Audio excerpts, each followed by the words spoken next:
गोविन्द हरि गोविन्द गोकुलनन्दन गोविन्द गोविन्द गिरि गोविन्द श्रीवेङ्कटेश गोविन्द.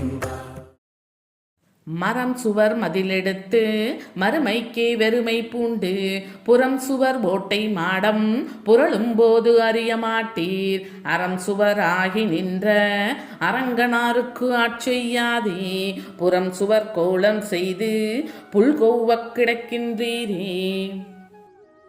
கொடிய சுபாவம் என்ற சுவரை அரணாக கொண்டு புண்ணிய செயல்கள் எதுவும் செய்யாததால் வைகுந்த வாசம் செய்ய முடியாத தரித்திரனாகி வெளிச்சுவரான உடல் இடிந்து விழும் காலத்தை அறிய மாட்டீர்கள்.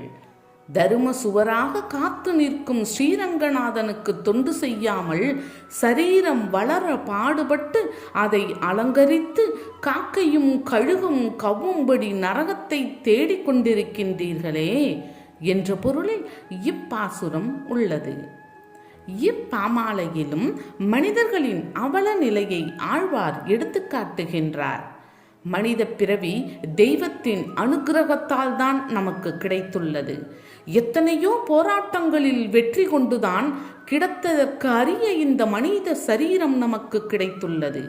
இந்த நல்வாய்ப்பை சரியாக பயன்படுத்தினால் பிறவிக்கடலை நாம் தாண்டிவிட முடியும்.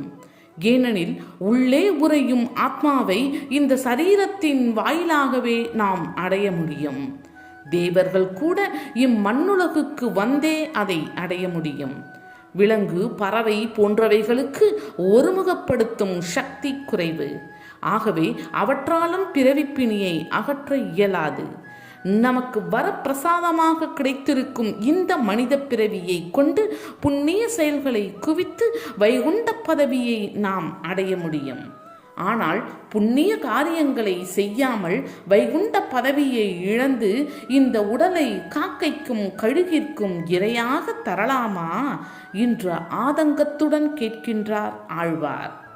புண்ணிய செயல்களை மலைபோல் குவித்து கரையேறுங்கள் என்று அவர் இப்பாசுரத்தின் வாயிலாக நல்வழி காட்டுகின்றார். புலையறம் ஆகி நின்ற புத்தொடு சமணம் எல்லாம் கலையறக் கற்ற மாந்தர் காண்பரோ கேட்பரோ தாம் தலையறுப்பு உண்டும் சாவேன் சத்தியம் காண்பின் ஐயா சிலையினால் இலங்கை செற்ற தேவனே தேவண்ணாவான்.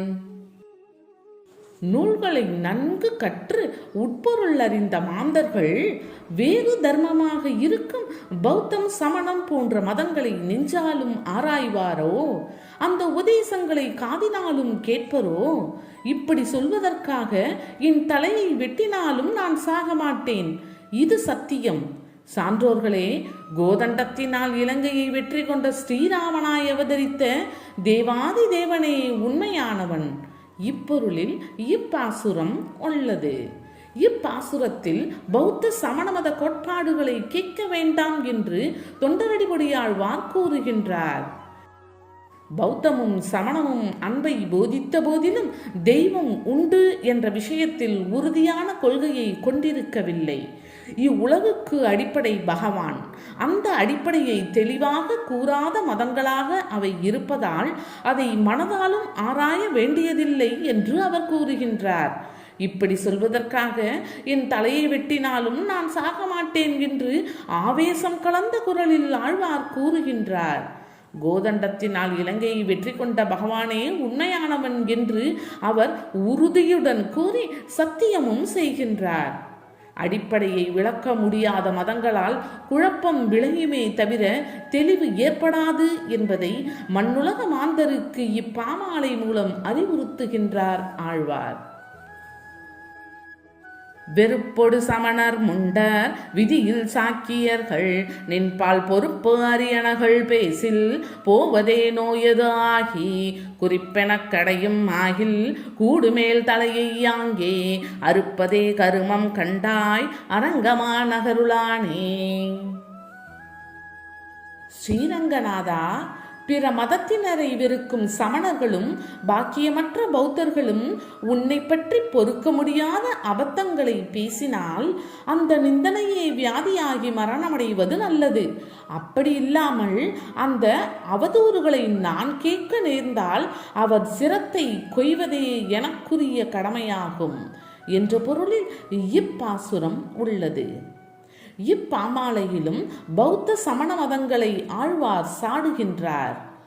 பிற மதங்களை மதிக்க தெரியாமல் வெறுக்கும் சமணர்களையும் பௌத்தர்களையும் ஆவேசத்துடன் சாடுகின்றார் ஆழ்வார்.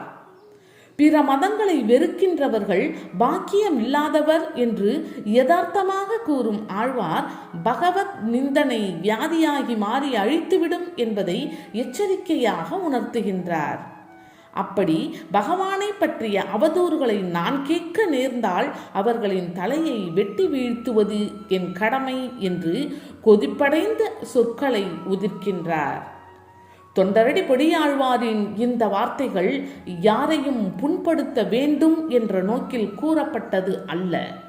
ரங்கநாதர் மேல் அவர் வைத்திருக்கும் தூய்மையான பக்தி அவரை அப்படி பேச வைத்திருக்கின்றது என்பதை புரிந்து கொள்ள வேண்டும். பிற மதத்தையும் தெய்வத்தையும் அவதூறாக பேசுவதால் தான் இப்படிப்பட்ட கடுமையான வார்த்தைகள் வெளிப்படுகின்றன. பரம்பொருள் விஷயத்தில் பக்குவமான அணுகுமுறை வேண்டும் என்பதற்காகவே இப்பாமாலையை ஆழ்வார் அருளியிருக்கின்றார்.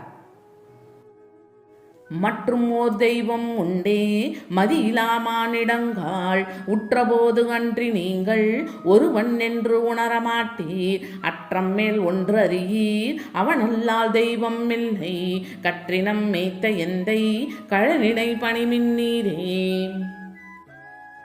அறியாமை உள்ள மனிதர்களே, கன்றுகளை மேய்த்த கிருஷ்ணனை தவிர வேறு ஒரு தெய்வம் உண்டோ? ஆபத்து வரும்பொழுது மட்டுமே ஸ்ரீமன் நாராயணனை நம்புகின்றீர்கள். மற்ற சமயம் அவனை நினைப்பது இல்லை.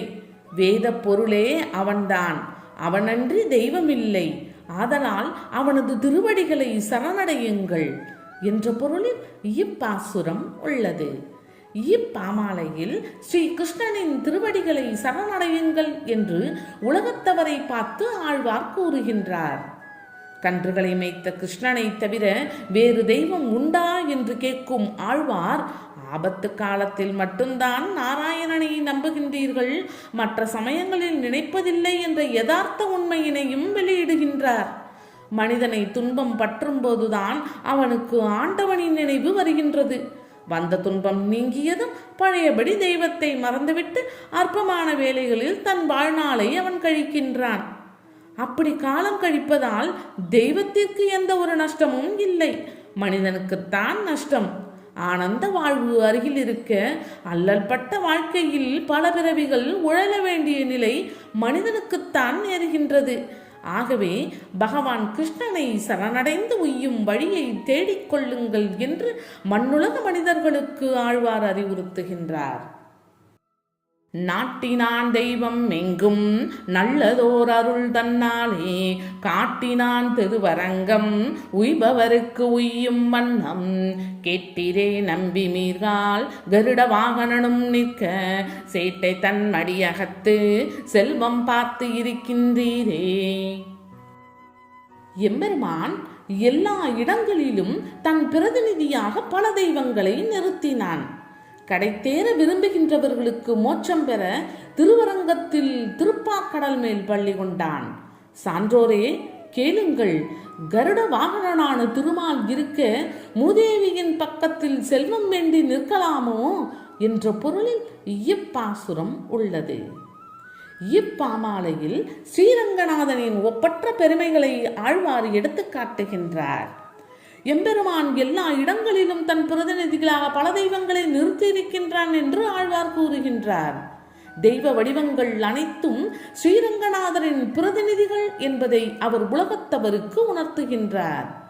இவ்வுலக வாழ்க்கைக்கு செல்வம் தேவை என்றால் மகாலட்சுமியை மார்பிலே தாங்கிய ஸ்ரீரங்கநாதரிடம் தானே சரண் புக வேண்டும். மூதேவியிடம் சென்றால் செல்வம் எப்படி கிடைக்கும் என்கின்றார் ஆழ்வார்.